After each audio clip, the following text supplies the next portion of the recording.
everyone, and welcome to Property 118 Meets. My name is Gabriella, and today I'm joined by Suzanne Smith, a lawyer turned landlord, and now a blogger, and of course, now even a podcaster as well. So, thank you for joining me today, Suzanne. And how are you?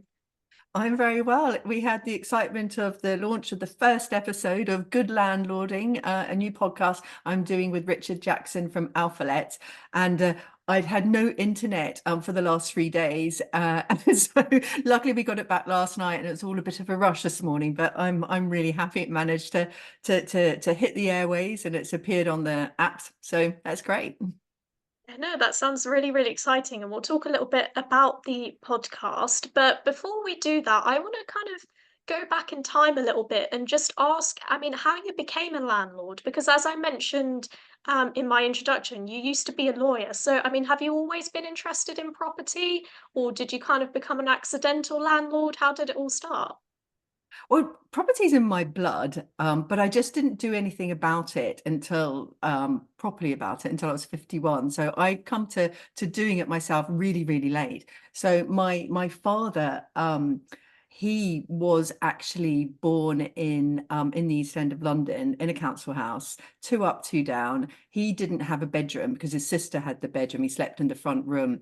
And we emigrated to New Zealand when I was 5, and he made money by flipping houses. So he would buy them, do them up, and then would move into another house. And so I used to have to edit my CV because I'd been to so many schools. It looked like I'd expelled. And so I'd seen how you can make money out of property, and he did that. And this is in the 1970s. And so I'd always seen property as a good investment. We bought our first house in 1994, which was at the worst point of negative equity in after a big crash then in the early 90s. And I bought a second property when I took a job in Cambridge in 2015.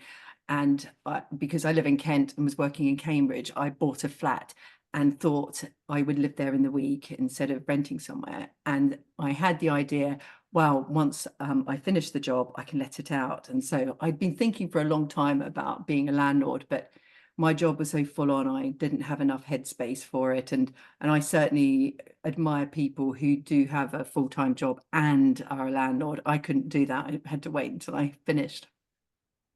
No, that sounds, oh my God, that sounds so, so interesting. And what has been your experience as a landlord? How have you found it? How I found it? Well, it's a really steep learning curve. I didn't really know what I didn't know to begin with, and I guess I did underestimate all the ins and outs of it. And I first let the flat in Cambridge, and I used a letting agent, and they were okay. I had lovely tenants, and then I started buying houses close to where I live in Kent. And again, I didn't really know all the ins and outs of it, but and I had good letting agents in Kent, but then they changed, the people in the office changed, and I had really bad ones. And so I got quite cross and thought, I need to start doing this myself, the tenant fines. I've always managed myself. And so I joined the NRLA. I did the landlord fundamentals course, got accredited, and decided to start doing it myself. And so one thing led to another, and I set up an Instagram account and started explaining to people how I did it. I was doing a refurb, but explaining all the legal side as well.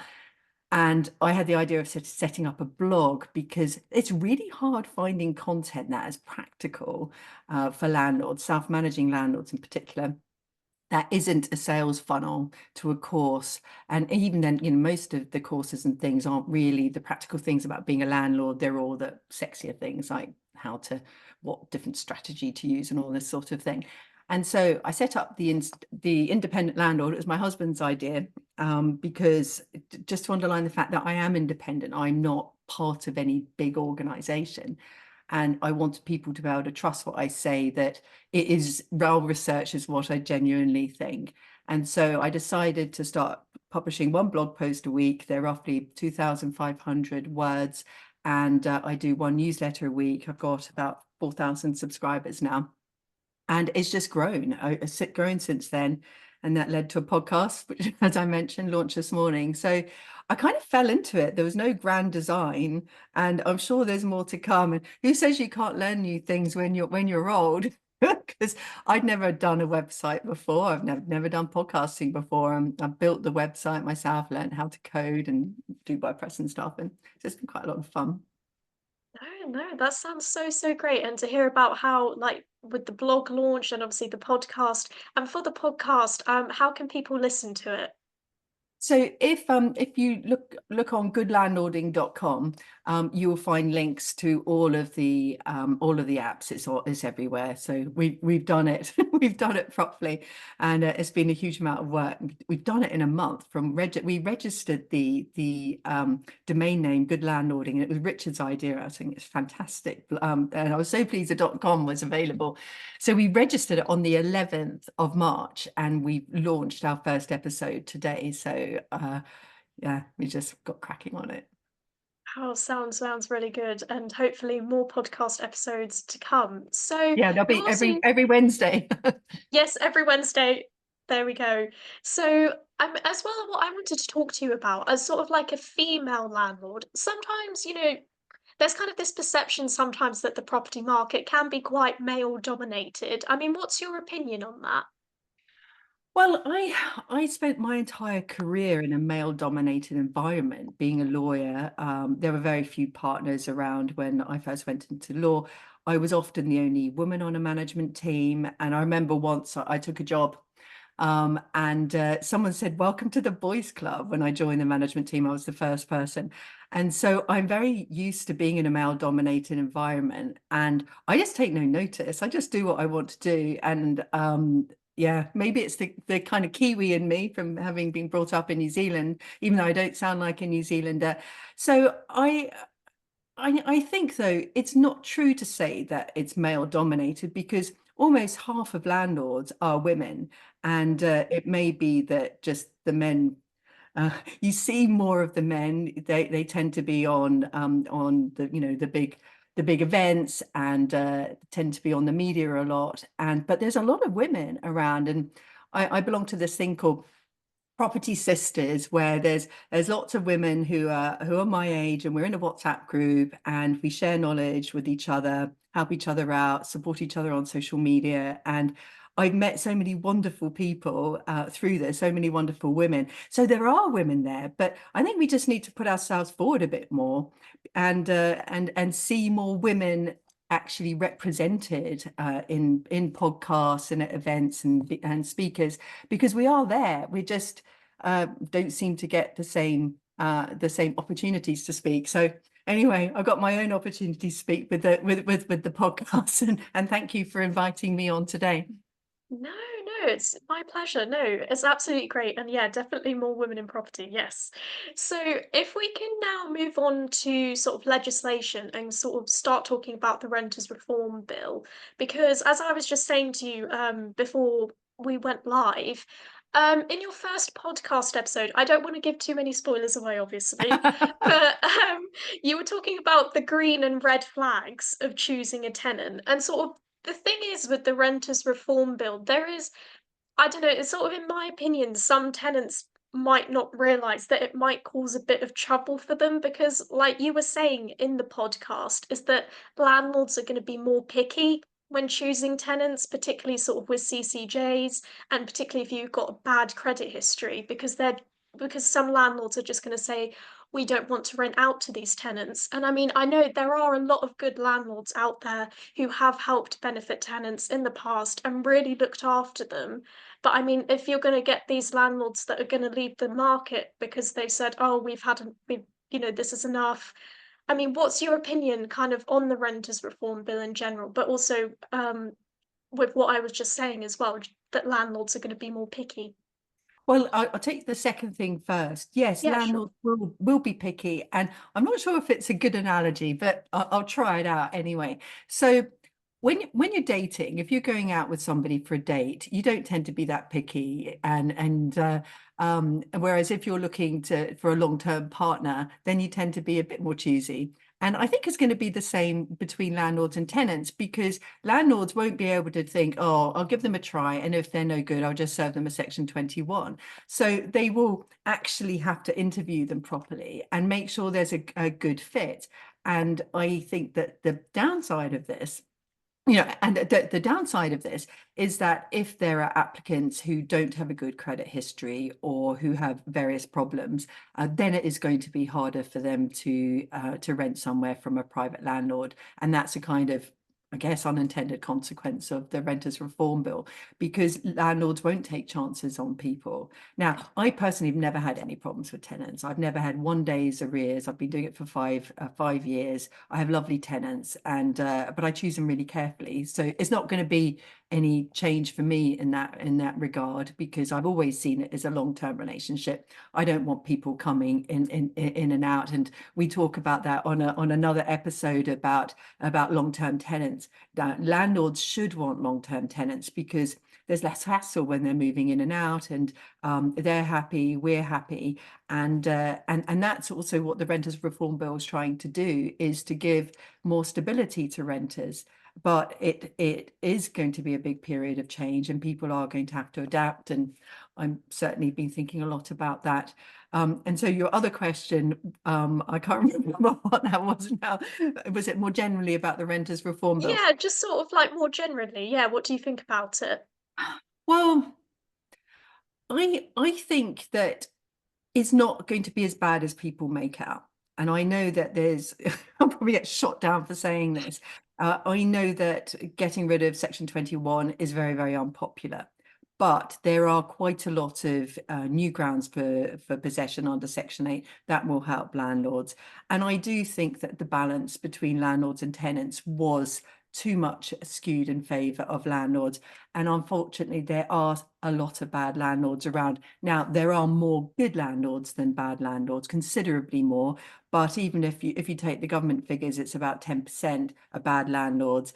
And I think things that, like the property portal, where a landlord will have to put up all of their safety certificates and things like that, and it's going to be a lot easier for local authorities to keep tabs on landlords. I think that's a good thing, because I bought a property a few years ago, and they had an EICR that was unsatisfactory, and they had tenants living there.